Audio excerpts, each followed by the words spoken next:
Oh, hello. So yes, ladies and jelly beans. Well, I mean, look at it, innit? I opened it up, and the first thing I did was press the tune button like an insane plum. And anyway, I've tried to bend these strings out just so that I can show you the party trick.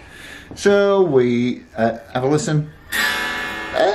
Horrible. So press and strum, and when they all turn green,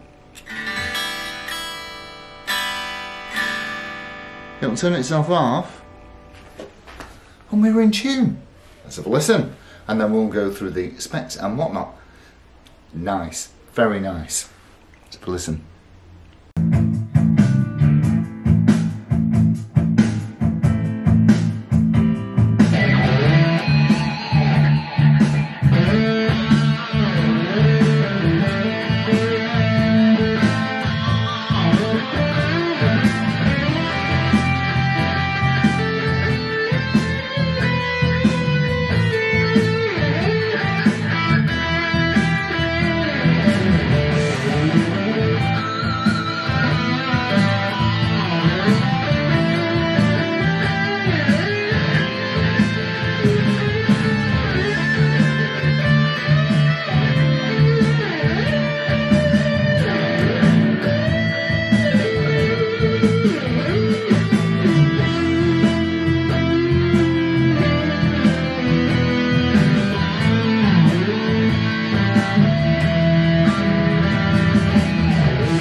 So, pickup time, certainly it is, and we'll have a look at what's going on, and we'll start with the bridge. Oh, shall we check if it's in tune, or shall we just wing it?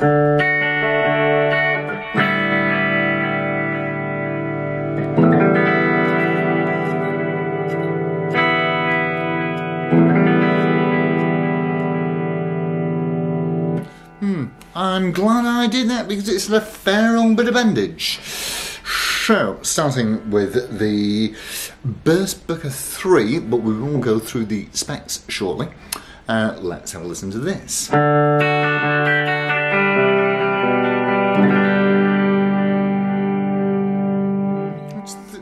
You know, yeah.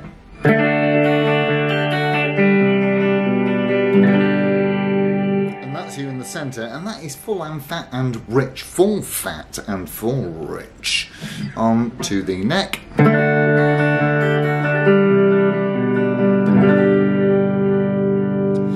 Now, I've never played one of these Sidewinder P90s before, but let's have a look at power output and what these things are made of.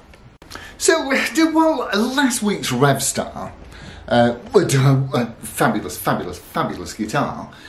I mean, on paper, should really perform in well, much the same way as this, but there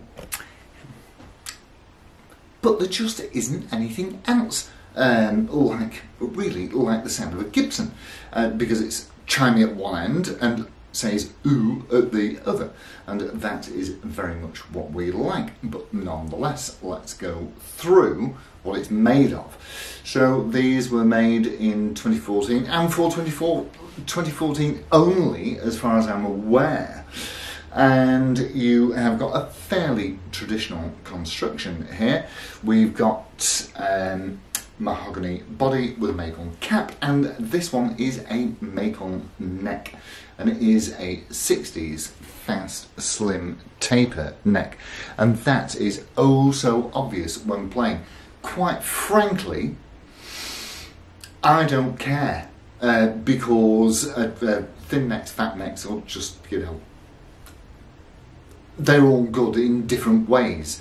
One of my favourite guitars to play was that LPJ that we had a year or two ago, whenever it was, and that has got the proper 50s fat baseball back neck, and that was a dream to play. And this one certainly, I mean, it was the colour and the specs that really appealed to me. The colour is called Insane Plum, obviously, and we've got a, well, now is it a rosewood fretboard? Oh, hang on, let's have a look at the spec sheet. Yes, it is a rosewood fretboard with those pearloid inlays. Of course, as we know, pearloid is, well, basically plastic that is just another word for it's not actual mother of pearl, but we don't care. So at the headstock, we have got the gold silkscreen with the Les Paul signature on the top there, and it tells us usefully that it is mini E-tune, and I just, you know, I know that they're not the prettiest things in the world, but blighted, they're just so good. They're just so good. And every credit to Generous Dave, or that's his eBay name certainly. This came brilliantly set up with brand new strings and the most honest and accurate description ever. So he is well worth checking out. His prices are great, and his descriptions are honest and accurate, so top marks to him. We have got now the Sidewinder P90, which I adore, is popping out something like 15, which is incredible. The Burstbook 3 here in the bridge is in that very much like the Classic 57 sweet spot of 8.5. When you split, oh, I didn't do the split on the pickup thing. Anyway, never mind.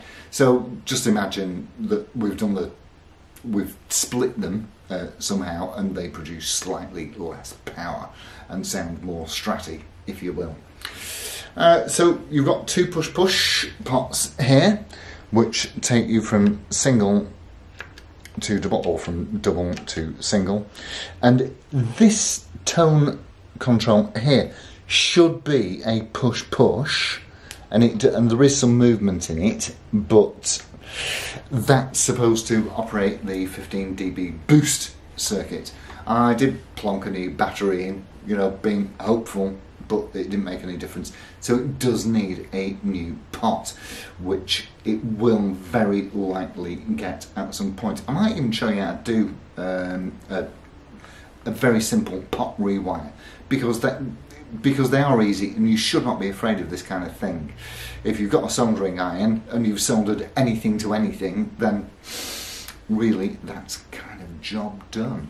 So they say that it's a vintage light gloss finish, and it certainly is a thin finish, and that is evident by the rubbing that you can see on the upper bout here, which is, you know, it's just play wet. But the frets are immaculate, as is the fretboard, and this is as good as any guitar I've ever played. It sounds fabulous, it's easy to get on with, and it does have the 9-hole weight relief, so it's not like a great lump of concrete round your neck, you know, like a 70s Paul or something like that. And around the back here, so it's in the Insane Plum colour, or Plum Insane colour I should say, right the way around the guitar, which I think is superb, because they could have left the back uncoloured, if you will, but they didn't. And if you don't like these for any reason, for any odd reason, then these are so easy to swap out. And I'll tell you something else as well. If you do take these off, they go out on eBay regularly for about 80 quid, and a set of Grovers will cost you, what, 50 quid or something like that. And it literally takes 20 minutes to do it, to have these off and have your Grovers or Clusons or whatever you want on there. However, I really am a fan, and like I say, especially in a live situation, when there's all sorts of cacophony going on around you. You press the button, strum the strings, it tunes itself up, and it will learn different tunings and different pitches. So, but apparently you've got to read a book to know how to do that. Oh, not my strong suite, I'm afraid. So, yeah, just all in all, it's brilliant. Absolutely brilliant. And we will probably, on one of our Wednesday cheeky midweekers, we'll have a look at wiring in a fresh tone pot. So I think I've covered pretty much everything, apart from I didn't let you listen to it on split, but it's the same as all of them on split, to be honest. But that Sidewinder, that is a very ooh pickup, because that's the sound it makes. So with all of that said, I shall thank you all ever so much for tuning in, and I'll see you on Wednesday. Thanks a million, guys. Adios amigos. Ciao.